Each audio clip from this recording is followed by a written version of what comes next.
First reading, Acts chapter 18 verse 9 to 18. One night the Lord spoke to Paul in a vision, "Be fearless, speak out and do not keep silence, I am with you. I have so many people that belong to me in this city that no one will attempt to hurt you." So Paul stayed there preaching the word of God among them for 18 months.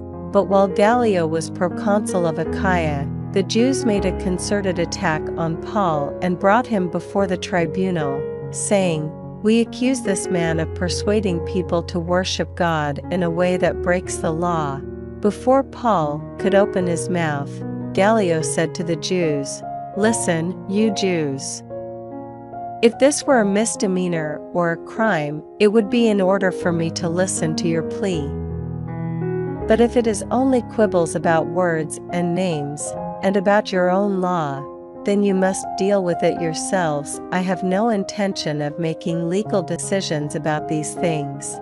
Then he began to hustle them out of the court, and at once they all turned on Sosthenes, the synagogue president, and beat him in front of the tribunal.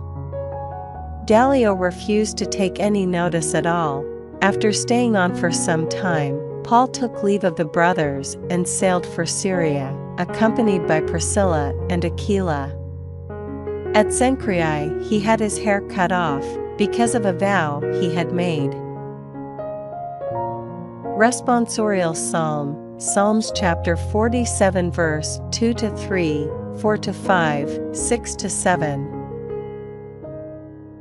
For Yahweh, the Most High, is glorious, the great King over all the earth. He brings peoples under our yoke and nations under our feet. He chooses for us our birthright, the pride of Jacob whom he loves. God goes up to shouts of acclaim, Yahweh to a fanfare on the ram's horn. Let the music sound for our God, let it sound.